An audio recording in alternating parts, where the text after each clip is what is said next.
Hi everyone, this is my January 2017 reading wrap-up. I managed to read 4 books this month, which has been pretty nice. So let's get right to it. The very first book that I read is called Vinegar Girl by Anne Tyler. I ended up giving this book 3 stars. This is a retelling of Shakespeare, The Taming of the Shrew, which I had no idea what it was about. I had a vague idea that it was about a woman who sort of is being difficult, if you will. She's just does her own thing. She doesn't really she doesn't really care about these men, and she just wants to do her own thing, basically. At least that's what I've gathered from the Vinegar Girl. So in this case, this is a modern day retelling, and the main character lives with her sister and her dad is a scientist who's always very busy, and he overlooks a lot of things, and her sister is the kind of girl who is all about boys, and that's her main interest, and she has a romance with her neighbor, and there's just all of that sort of stuff going on. And Kate, the main character, she doesn't really have any romances. She's stuck at a dead-end job, and she just feels really stuck. And then her dad has this assistant from, I don't think they mentioned where he's from, but anyways, he needs, his visa is expiring soon. He's on a work visa, and her dad desperately needs this guy to be able to stay, so he proposes that his daughter marry this guy for a green card, pretty much. So I'm not gonna tell anything else about this story, but you get the gist, and that's pretty much how it goes. When I first picked it up, I guess I didn't really consider the fact that it was gonna be sort of a romance novel. This wasn't like a crazy, cheesy romance, so I appreciated that. But overall, the ending was kind of predictable, and the story was okay.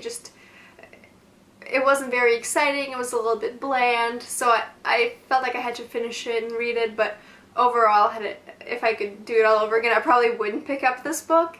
But if you like Shakespeare's work and you're curious about this take on it, then I would recommend this book. Other than that, it was okay. Nothing remarkable, unfortunately.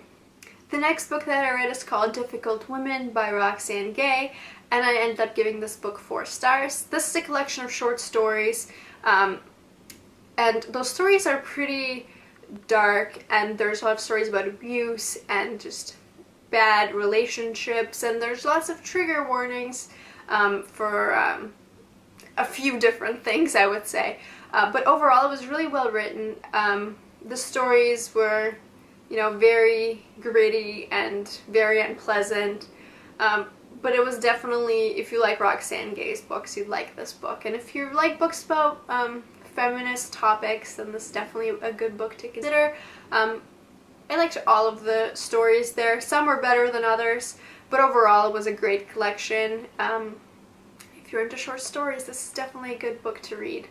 The next book that I read is called Roanoke Girls, and this is by Amy Angel.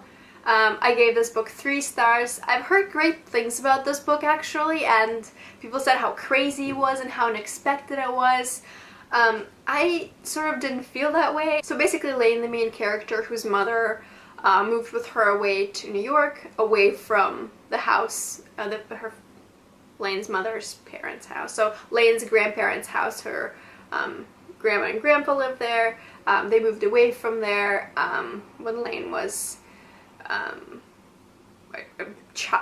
baby, I would say. Lane's mother kills herself, so Lane's now moving back to Kentucky. And then when she's 15 or 16, she ends up running away from that house because she just doesn't like it there. So she runs away. And then years later, she hears of her cousin. Her cousin disappeared, and she decides to go back there to investigate. And she sort of unravels what has been going on there. For me, it became pretty obvious very early on what was happening. There's just a bunch of girls who all end up dead or missing, or I don't know. There's just no men involved, so something to consider. But I just felt like the book was very bland and the characters weren't that interesting. Even Lane being the main character and being like the good guy or the good girl, I didn't feel any kind of attachment to her at all. I just felt like she was okay. She was doing her thing. So I wouldn't recommend this book. I know some people really, really enjoy it. So if you read the synopsis of it and you think it might be interesting, go for it, but I didn't really like it.